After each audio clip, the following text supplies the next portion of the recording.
Thank you, Erin, and thank you all for being here with us today. My name is Shatyra Byson Whitlock, and I have the honor of being the moderator for today's panel discussion, where our theme is Injustice Anywhere is a Threat to Justice Everywhere. Allow me to introduce our three panelists. Our first panelist is Bithiah Carter, president of New England Blacks in Philanthropy. She assists philanthropists and philanthropic entities to support and invest responsibly in communities of color. Our second panelist is Danny Rivera, a multidisciplinary singer, songwriter, record producer, and thoughtful advocate for social impact, equity, and empowerment, whom we just heard from a few moments ago. Our final panelist today is Sean Ellis, an advocate for criminal justice and prison reform and the subject of Netflix docuseries Trial 4. Welcome to the three of you, and thank you for taking the time to have this discussion with us today. I hope you're all doing well. Thank you. Thank you for having us. Yes, thank you for having us. Awesome. All right, so why don't we get right into it? So, as I mentioned, our theme cannot be any more fitting for the state of our country over the past year or so. So given the emerging realignment in our nation between Black and Brown people and those of other races and ethnicities to end police violence, health disparities, and systemic racism, who else is really needed for us to exceed? Who isn't with us yet? And if you do have any suggestions on how we engage them, please offer them as well. And this is for any of you to answer. So there's definitely has been a realignment between the Black and Brown community, which is it brings up good feeling. Those who aren't with us are those who advocate white supremacy, and those who are not willing to acknowledge their privilege, nor relinquish it. And so, in terms of trying to figure out how we engage them, I believe that it's through education, but I would caution that we have to continue to move forward. And at this point, not necessarily focus on who is not with us, but rather the work that needs to be done. Because I believe that with the alignment of the Black and Brown community, along with our white allies, that we have what it takes to accomplish what it is that we're after, and it's justice and equity at the end of the day. Awesome. Thank you for that, Sean.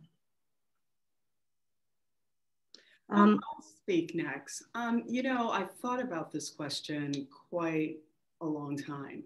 So there are about 70 million people who aren't with us. And those are the people that we know voted in the election and voted a different direction.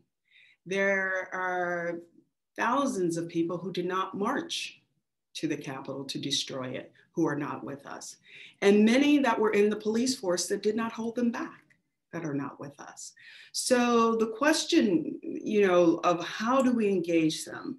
I think, I agree with Sean. We have momentum. We are moving forward. We have allies.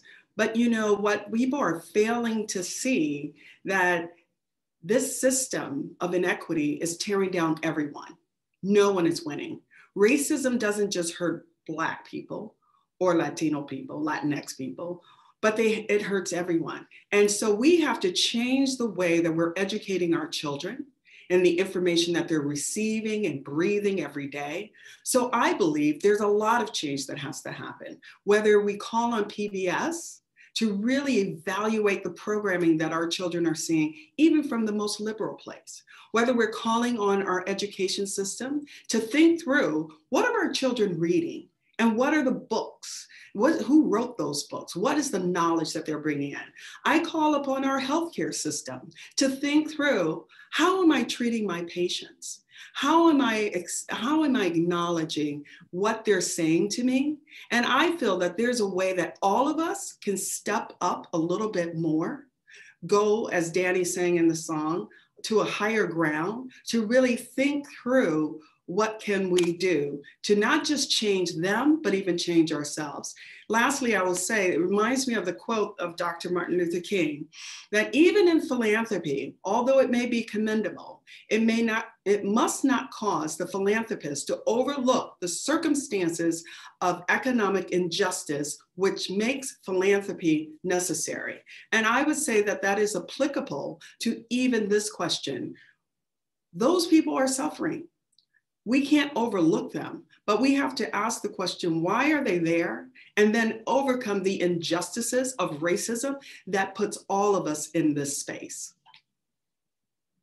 I agree. And if I can just quickly add on, there was a part where you emphasized the importance of people who are already within our community and making sure that they're also a part of the fight for justice, and that they're also taken into consideration when we talk about equality and equity. And I will just emphasize one thing that I noticed while being on the front lines of this movement was that there was an emphasis to include and bring Black trans lives, Black people who are part of the LGBTQ plus community also into this picture, right? Because for some odd reason, the Black community has had a difficult time, in particular with accepting people and identity and for who they are.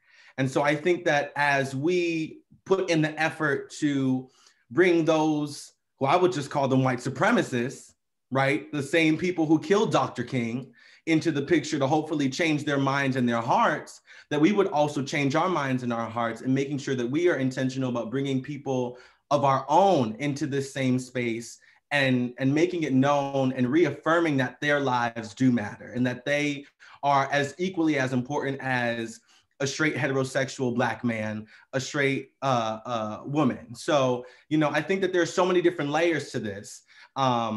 And there can be so much energy that we put into those of other races, but it is just as impactful and as important for us to do some self-introspection and looking deep into our community and our hearts to making sure that we are not perpetuating or living out that hatred, right? Or those things that are not in the light of Dr. King and his legacy, making sure that our hearts are pure in everything that we do. So it takes both and, it's a both and situation, but it's possible.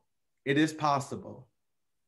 Thank you all for those comments. I couldn't agree more. When we think of what we can do with others, every change really does start at home. It starts within ourselves, within our own communities. And thank you as well, Danny, for bringing up the LGBT community, because, they are often left out of the conversation. So really, what can each of us do now? Not thinking on a larger scale, but more on an individual, and through an individual lens. So beyond protesting and are giving money, those are typically the ways that we see people getting involved, but really in our daily lives, at work, with our families and our communities, to really end systemic racism, and really all of the sectors that we mentioned: housing, education, healthcare, government, and the economy. I do see that there were many protests throughout the entire world last year, and those conversations seem to die down once the protests die down. So how do we really keep that moving? I can start quickly. I had read something a while back, and unfortunately I don't remember who wrote it. So if they hear this, I'm sorry. I'll give you all the credit in advance. But, I feel like we've been hearing this word reckoning a lot, to reckon with racism. and to be in a space of reflection. And I had read, and the point that they were trying to make was we need to shift from a posture of racial reckoning into a posture of racial retention. And the difference between those two things is that making that change will help you stay in a constant posture, in a constant position of reflection. And so through that, it'll provide a stronger level of accountability in everything that you do, like I just said before. Because if we are just so consumed and worried about the moment, right, and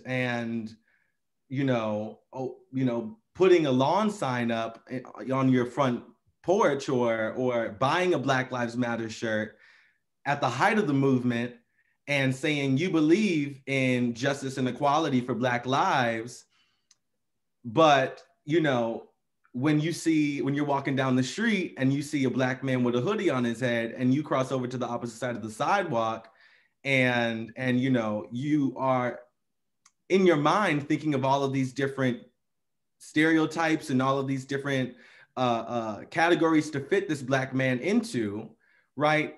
That is where things get tricky. And so I think that it is important, in order for us to be constant and consistent in our efforts to dismantling oppression and racism, making sure that we are living out this legacy, that we shift from just a posture of reckoning, which is just a moment, into a posture of retention, which is consistent and will always last out, because we are constantly thinking, how can I do better?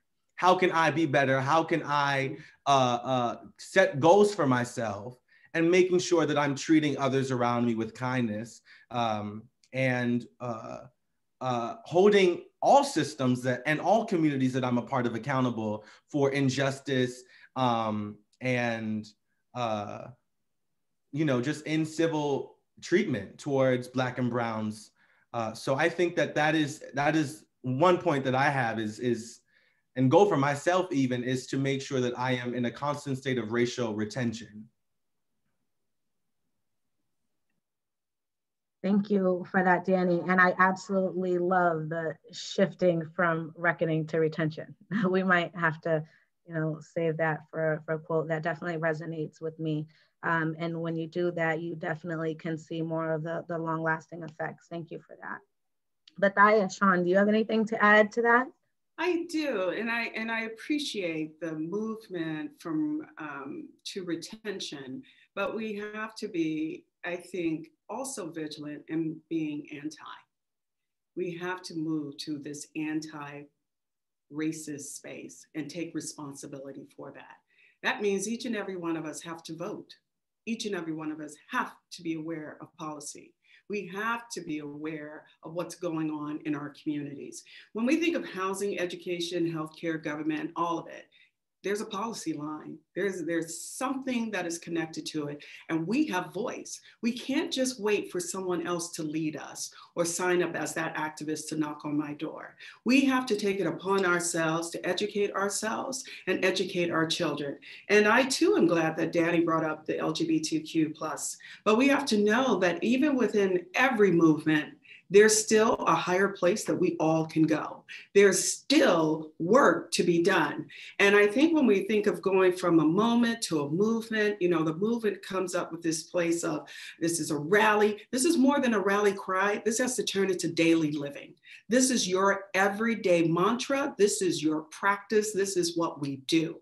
And there's a lot of personal responsibility that goes along with that. And as I would speak to many of the people that know Trump supporters, you have to help stop that craziness. It is no longer okay at the dinner table to turn your head or drink until you're so inebriated that you don't hear them anymore, or to say, oh, that was embarrassing, with a nervous laugh. We wrote a piece about this. These people who have been ignored, Saturday Night Live mocks them and we think it's funny. MSNBC tells us that they are uneducated, and Fox News place their ratings on them. So we have to figure out how we are moving our policy to be inclusive of everyone, but we have to vote. We have to raise up our voice. We have to take seats at the school board. We have to take seats at the Senate. We have to take seats all the way around us, that we not only have a movement, but we have the power behind that movement to sustain us, to retain us, and to keep us moving forward. We can no longer continue to come back to this place over and over and over again. This has been almost 400 years since the birthplace of the first Black child here in the United States that happened in 1625. We owe something to the next 400 years of Black children to come, that we do not rest on our laurels. We do not see this as, I got out there and took a selfie and I'm good. But this is about the future and what you are willing to do for that future and provide a better place for them that we came into. Thank you for that. It's from my perspective, I will say that when we seen the murder of George Floyd, when we, hear about the murder of Breonna Taylor, and the likes thereof, we're angered by it, we're infuriated by it, and it causes us to take a harder look and then to take action. But I believe that those actions were predicated on an emotional response. And the problem with emotional responses is that they're not long lasting. So when we see what's going on throughout this country, with the murder of unarmed black people, it shouldn't just trigger an emotional response, but should also trigger an intellectual response to where now we have to figure out, how is it and why is it that people have the ability to kill us wholesale and get away with it with nothing being done? And that intellectual response will cause us to come together and centralize our intellectual resources and then come up with a plan, an agenda, if you will, so that now, we can see who is in line with what our agenda is, and then put them in whatever position that we need to put them, so that we can finally get freedom, justice, and equality within this country. If we continue to act just based on emotion, we're going to continue what we've done for over 400 years, and that's just spin our wheels in the mud and continue to be treated the way that we've been treated since being here. Can I say one more thing? I love this discussion. I think we need more of this. We need more people from diverse points of view to say we are in common ground with each other. When I saw Danny's TEDx and him talking about school, and we look at the inequity of how Black children are treated, and we're not getting money to go to school when we're supposed to be there. You're asking me to be there. What is that about? Whose responsibility is to do something? Is it to do something? I watched Trial 4 and I cried. I can't even believe I'm on the panel with Sean Ellis. That is my responsibility to do something about policing now. That is my responsibility to do something about education and funding education now. That's not Danny's responsibility or Sean's responsibility. That's our responsibility. And we have to make this personal. And we are not making it personal. We see it as others until something happens to me. Right. Danny is me. Sean is me. Right. You're me. We're we. And we got to act like we're we. I love that you mentioned that, Bithiah, because I think we all share the same sentiments as you, that, when we watched that documentary, that docuseries Trial 4, I know I cried. And I know many people around me that I discussed it with it, and it sort of really opened our eyes to what's going on right here in our home, in our backyard. I'm born and raised in Boston. So have, my mother and my grandparents. So, we have roots here, and to see things like this happening, it really does hurt. And you do identify, as you said, where I am Sean, my husband, my children, that this is who we are.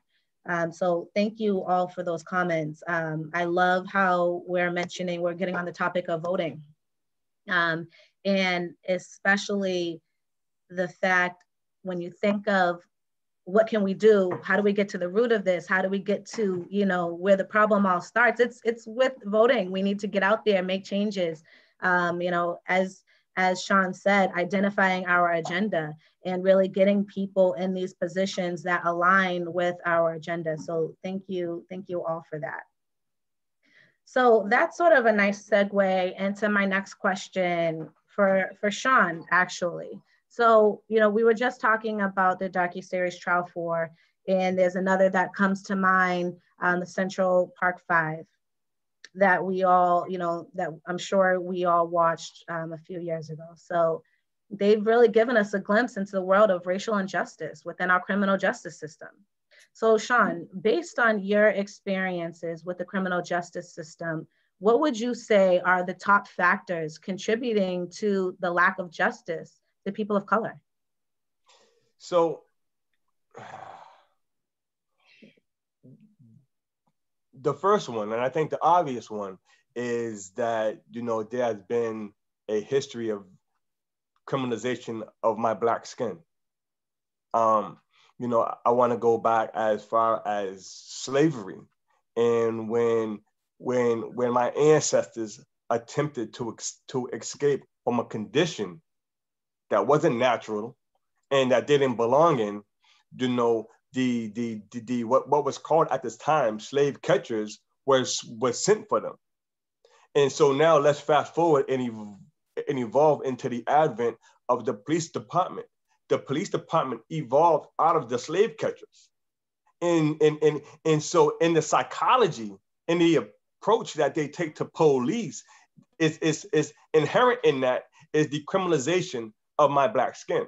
And so now when we have a government and a society that perpetuates the racism that's inherent in that, is how can I get justice? You know, I became a human in the eyes of white supremacists through the U.S. Constitution. At one point, I was considered property. And when I say I'm saying we.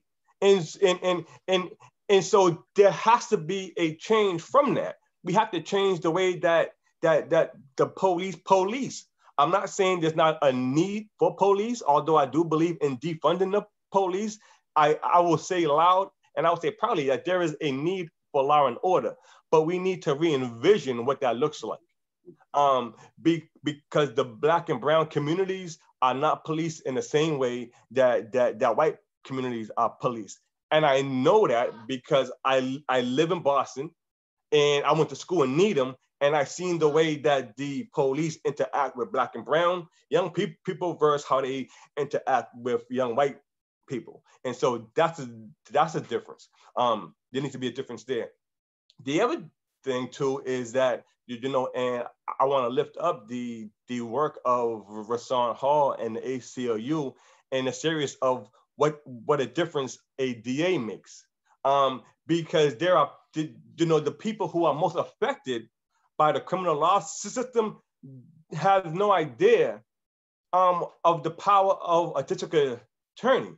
And so, you know, there were people that was being put into office that had ill intent towards the Black and brown community, or if not ill intent, a disregard to how those communities were being acted with law enforcement. And so we have to get more involved in politics and our literacy of politics. Even with the mayor's election, one of the importance as it pertains to the Black and brown community, one of the important parts of a mayor's election is he appoints the commissioner of the police department. And the commissioner, he's the one that, you know, has the ability to say what happens within the police department. And at that time in 1993, there was police corruption was rampant. The over-policing, the brutality that was being perpetuated on Black and brown communities was acceptable. And if you've seen in the documentary, it was allowed to take place in part by Newman Flanagan. And so we need to be more aware of what's going on, particularly within those two elections, because it deals with, you know, how our people experience the criminal justice system. And then the other part of the reason, in my opinion, that why we do not receive justice, you know, is because we're trampled on by the criminal justice system, but no one's really speaking out against it. You know, when it's a plane crash, things stop, there's investigations done, and we tend to get to the bottom of why the plane went down. But when there's an injustice within the criminal justice system, it's business as usual. And there's really no investigation to see why things happen, how they happen, who was involved, so on and so forth. And that goes back to early on the relationship between the slave and the slave catchers, and how that evolved into how Black and brown communities were policed. And so, you know, I'll stop on that note. Thank you, Sean. I know you have so much to say in that regard. And what resonates with me while you're speaking is touching back to something Bithiah said earlier about educating yourself and educating others. Because when we get to the root of these problems, how many people don't realize that the mayor does get to appoint these positions, and they have that reign and that control over things that directly and disproportionately affect our communities. And you know, so that is a nice plug that there will be a mayoral race in Boston. So everyone needs to be getting involved. And when I say that, which I wanted to mention earlier, when Bithiah mentioned educating yourself and educating others, it's so important. If you find out something new, it was new to you, share it with someone. You're sharing information. There's so much benefit to that. So in the interest of time, let me move on. So I do have a question here for you, Danny. So we've heard during this celebration and during our celebration we had earlier this year for our Community Spirit Awards, how amazing your music is. And we all recognize that there is a power in music.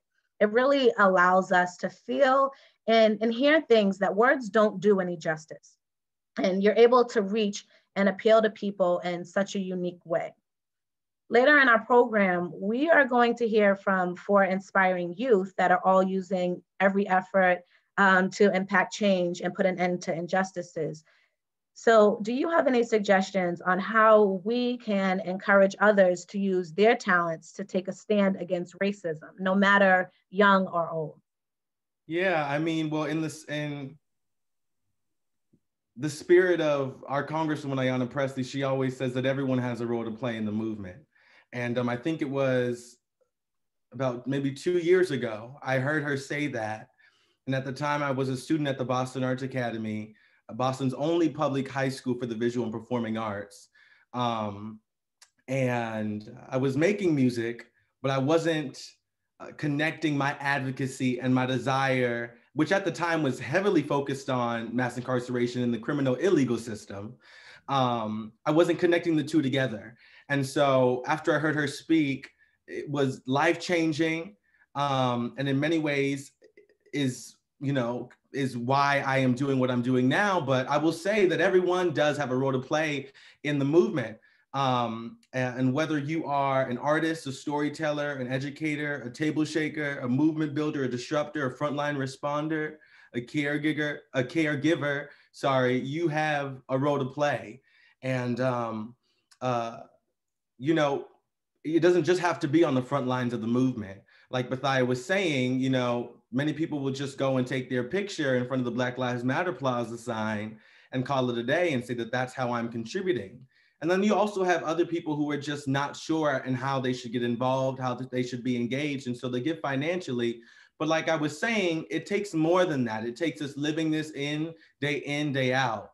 And I'm reminded of an excerpt from Where Do We Go From Here? Chaos or Community by Dr. King, the last book that he wrote. And he was talking about the hard truth that neither Blacks or whites have fought hard enough to expect change, to expect a new day. a new day of justice, a new day of healing and reconciliation. And in reflecting on that, you know, it stuck out to me because I believe that one of our main issues is that there are a great number of supporters and people who latch on to the idea of justice almost like a trend. And many will post the black square. Many people will, you know, buy that yard sign, buy that shirt and post and put in their caption that Black Lives Matter.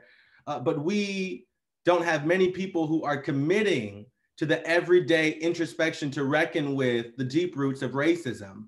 And it's so necessary for us to be doing that because of how deep this system goes, how deep the roots go. And just to quickly, and then I'll stop speaking, but just to speak off of what Sean was saying, we know that mass incarceration in particular disproportionately affects Black and brown men. And we know that this is a caste-like system. Michelle Alexander says it best in The New Jim Crow, that this is a system that you cannot see with your actual eyes, but it works just as powerful as if something was happening in the moment. And to then reference Caste by Isabel Wilkerson, she speaks to this racial caste and how this is not something that we can see, but it operates just as well. Now, how scary is that? That something that we cannot see operates and runs the whole system, even the political system, right? And so that leads me to say that we must be doing that constant work because of how deeply rooted this racial issue is. And even when it comes to respectability politics, and if we're talking about politics and just the whole political realm, it blows my mind to see so many people who are willing to sacrifice the truth and put the truth at the back burner for their own elevation. And I must remind all of us, in the spirit of voting, we should make sure that we are backing candidates who do have a Black and brown agenda and who live out that Black and brown agenda, and people who are willing to, even if it, you know, create some kind of big scene on CNN or MSNBC, whatever that is, on Channel 5, whatever that is, even if it seems as if it's something that's controversial, because they're standing for the truth, that we still back them and we are still consistent in that. And you know, Dr. King said that there are too few a number who are dismantling this underlying structure of caste. And so in order for us to win the war, we must have total participation and engagement. And so from politics to creating art that radically shifts our neighborhoods and creates an emotional encounter for healing and for change, whatever that is, or whether you're working in a hospital as a frontline worker, we must all make sure that we're committed in everything, because the only way that we will win this is if we do it together in unity. So I think that there are a number of ways for us to get involved, but if you don't think so, let me remind you that you do have a role to play in this larger movement. And that's what turns this movement into momentum that will keep this going until the end of the earth. Because as long as we're here, like Bithiah is saying, as long as we are here, it will stay alive, because we are the movement. We are the movement.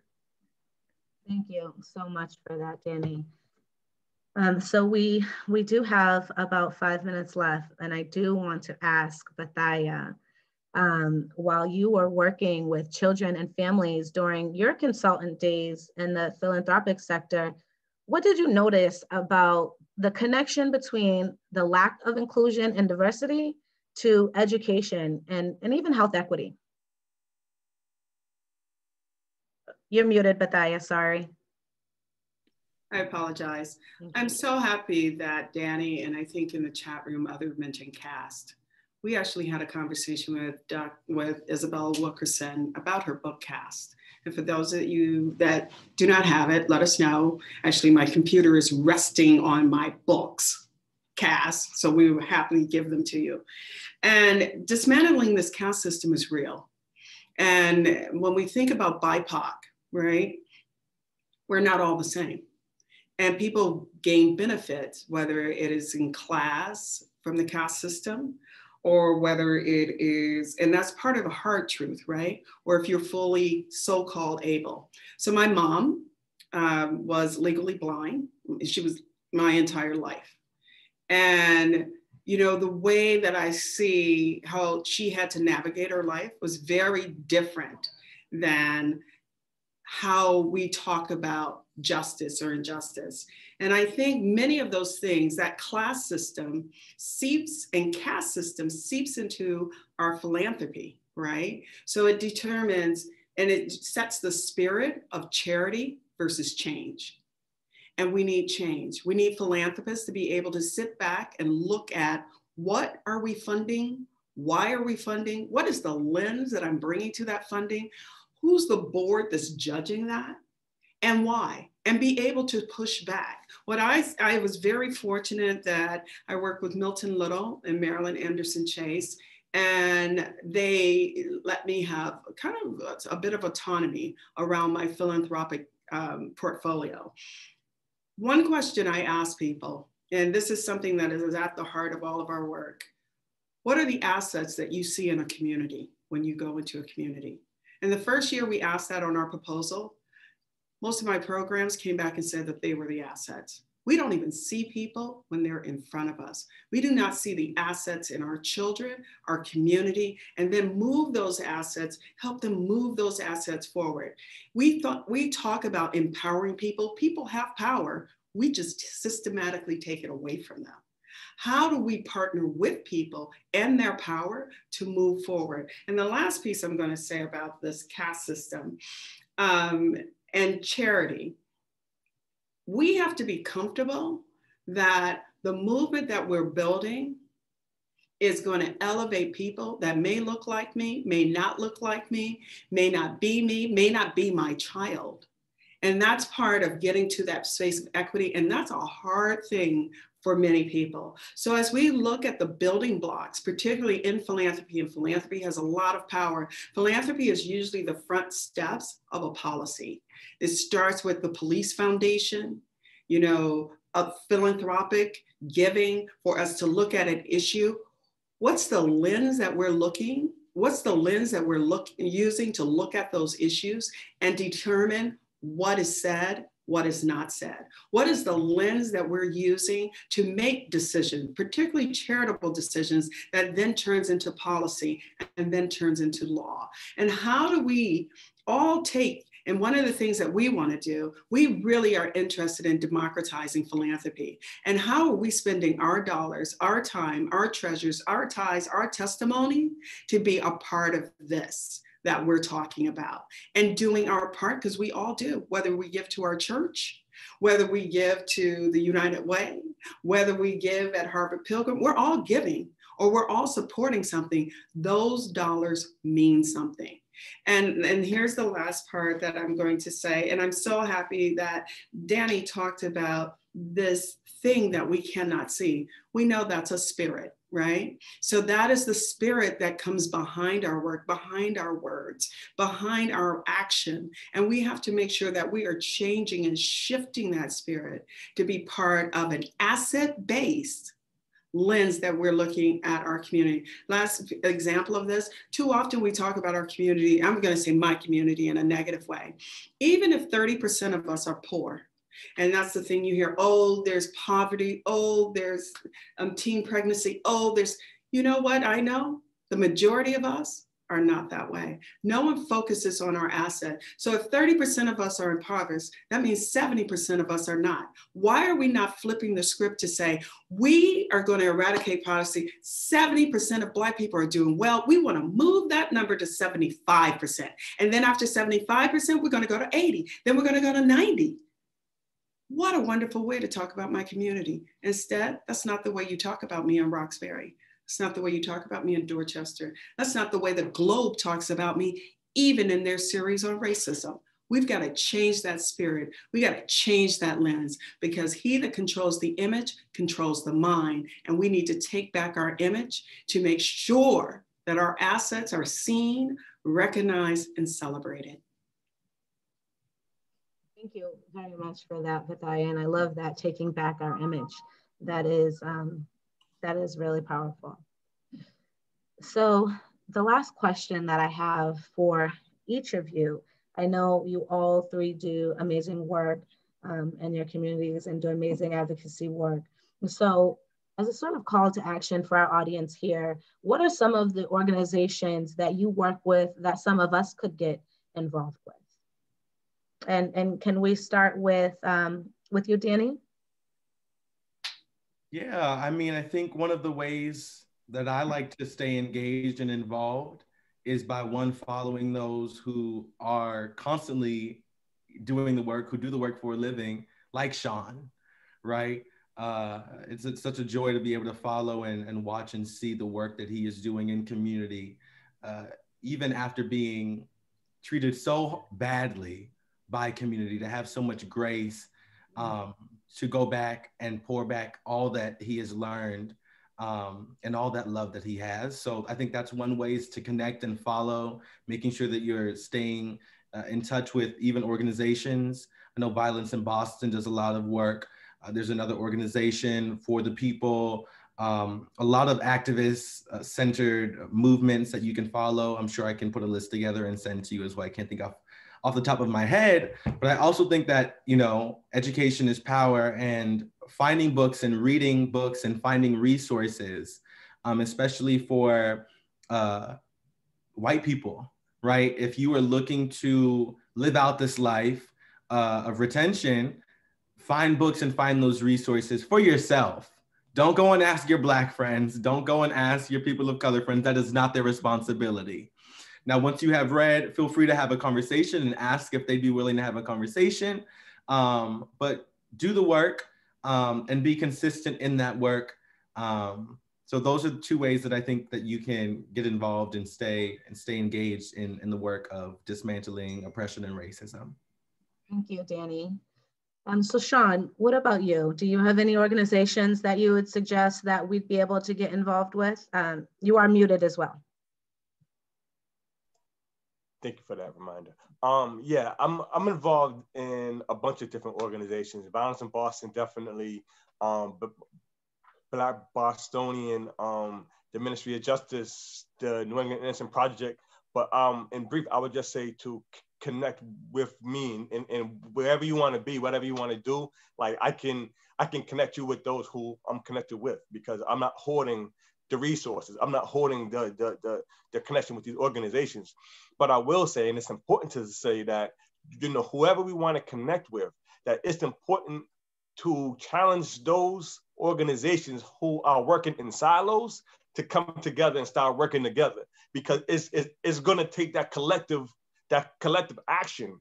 We don't got to be friends, but we got to collectively work towards the objective. And so, you know, whoever we align ourselves with, whoever we attach with, make sure that they're operating from the right spirit, which is the spirit of love, justice, and equality. And so with that, I'll hand it back to you.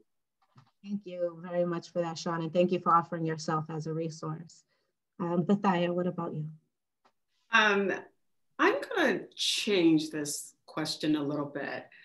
I am not going to recommend an organization. I'm going to recommend you do work on yourself, similar to what Danny said.